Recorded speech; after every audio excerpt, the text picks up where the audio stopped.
Welcome to Therapist Desk Today, the podcast where we explore the world of mental health. I'm your host, Winnie Pere, and I'm thrilled to embark on this journey with you. This week, we kick off a podcast series with an engaging discussion on mental health basics tailored for everyone. Our first conversation will be on understanding and navigating mental health in the digital age. So, let's dive right in. The first thing we need to understand is how has the digital age impacted our mental health? The definition of digital age is a time when large amount of information is widely available to many people, largely through computer technology. In today's era, most of us are on social media. You are either on Facebook, on Instagram, on TikTok, on Snapchat, somewhere on social media, navigating the digital landscape effortlessly, scrolling through feeds and stories filled with perfection and curated snapshots of seamlessly flawless lives. But most of the social media users, be it content creators or the content consumers, behind this perfectly curated online persona lies a different reality, often overshadowed by the pressure of social media. From outside, life appears picture perfect, adorned with the likes and the comments that are validating our worthiness. Yet, beneath the surface, we are secretly battling feelings of inadequacy, comparison, and anxiety. The likes that we get from a post or a comment that we've created or someone else's post, be it in the influencers or the celebrities, it tends to shape our perception of reality. In the topic today, we are going to learn how to find beauty in the unfiltered moments that make life meaningful. How to navigate through social media in a healthy way in order to stay mentally healthy and be updated by the current trends and stay entertained. And also the importance of self-discovery and cultivating authenticity and ways and places to get help from if you're battling mental health problems.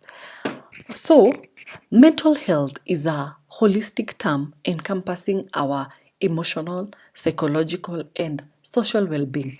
It involves our thought patterns, our feelings and behaviors, as well as how we cope with stress, relate to others, and how we make choices. Mental health is a spectrum that is influenced by various factors, including genetics, life experiences, environmental stressors, and technology such as social media that we are going to discuss majorly in today. Mental health is essential for our overall wellness, even physically, how we handle everyday challenges from relationships to decision making. In the African society, majoring in my community, Kenya, mental health wasn't a topic where we were comfortable talking about or even admitting that you're struggling with it. It was highly stigmatized and misconceptualized. But most people, the term mental struggle was synonymous to saying I'm mad or I have madness. And this was accompanied by heaviness of shame and embarrassment, which was scary for most people to admit what they are going through, therefore suffering in silence and even resulting to taking their own lives because of lack of support.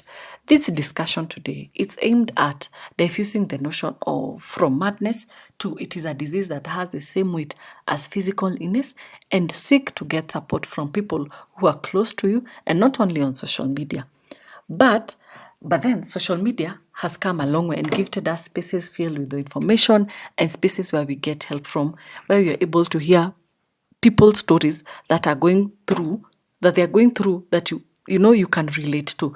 Podcasts such as On Purpose by Jay Shetty, TED Talks, Therapist Desk Today, the podcast that you're currently listening to, among others that talk about mental health, YouTubers and content creators that have promoted mental awareness are some of the people we can listen to in order to improve our mental wellness and destigmatize ourselves as well as the society and be mental health advocates.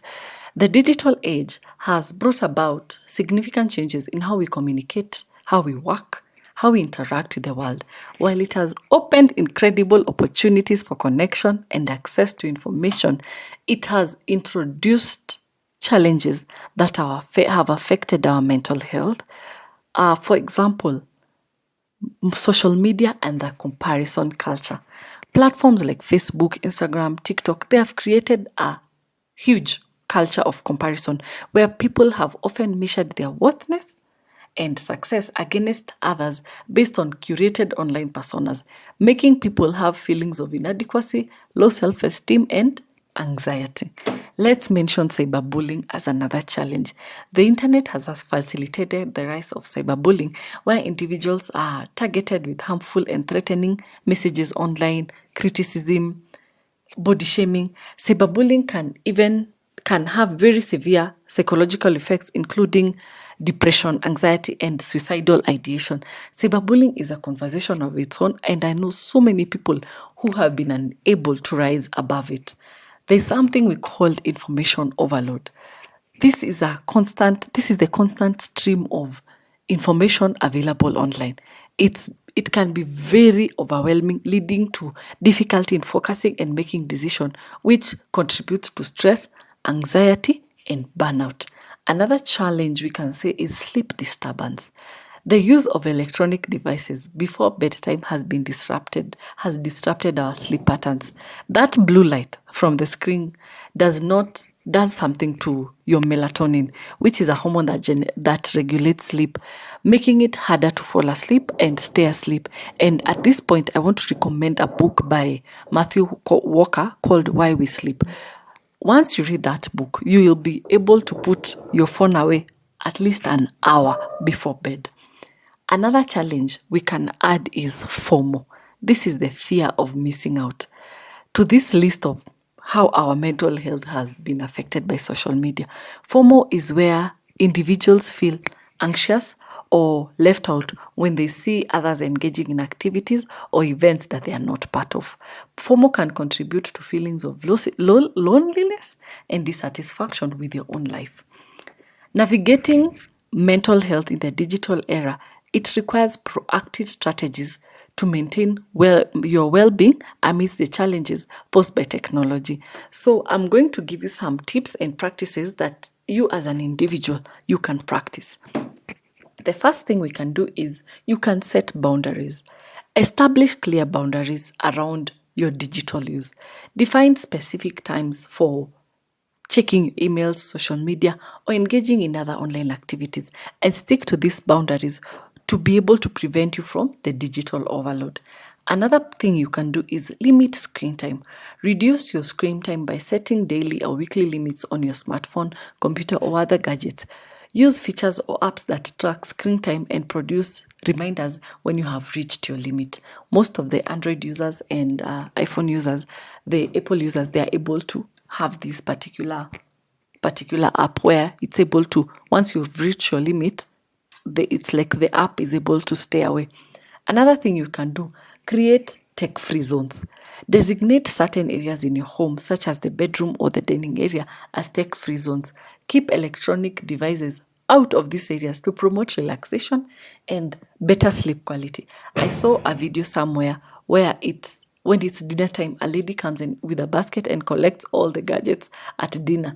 And therefore, everyone is able to enjoy their meal. You're able to say, is it nice? Does the food have enough salt? And you're able to even interact and know how was your day. You're able to enjoy the human presence. Another thing you can do is engage in offline activities. Make time for activities that don't involve screen. You can read a book, you can go for a walk, you can spend time with loved ones. Engaging in offline activities can help you recharge and reduce feelings of digital overwhelm. Another thing you can do is prioritize sleep. Create a bedtime routine that promotes healthy sleeping habits, such as turn off electronic gadgets at least 1 hour before bed. Avoid caffeine, heavy meals close to bedtime, and create a calming and relaxing environment. Another thing you can do is seek support. Don't hesitate to reach out for support if you're struggling with your mental health or you have a chronic phone addiction. This can involve talking to a trusted friend, family member, seeking therapy or counseling services, or joining a support group, either online or in person. Another thing you can do is practice digital detox. Take regular breaks from technology, and by practicing digital detox, this can involve unplugging of the day, a weekend, or even longer periods to give yourself a chance to reset and recharge away from these screens. Another thing you can do is stay active. Incorporate regular physical activities into your routines. as exercise has been shown to have numerous benefits on your mental health. Whether it's going for a run, practicing yoga, or taking dance classes, find activities that you enjoy and make them a priority. The last one is practice self-compassion. Be kind to yourself and recognize that it's okay to take breaks and prioritize your mental health. Avoid comparing yourself to other people online and focus on what makes you happy and fulfilled in the offline world. Practice self-validation. Practice every single day if possible in order to build your self-confidence and avoid putting so much concentration towards external validation. Self-validation practices examples are like complimenting yourself in front of the mirror early in the morning or whenever you get a chance. Tell yourself that you're beautiful, you're wonderful, you're brilliant, affirm yourself and in a way that you believe, by implementing some of these strategies that I have mentioned above, you can be able to navigate the challenge of mental health in the digital era and prioritize your well-being in an increasingly connected world. Thank you for listening to our podcast. We hope you've enjoyed it and learned something new. If you liked what you heard, consider subscribing to our podcast and leaving us a review on your favorite podcast platform. Your feedback helps us reach many listeners. You can also follow us on our social media at Nasiku Therapy to stay up to date to our latest episode. We appreciate your support and look forward to share more content with you soon. Bye.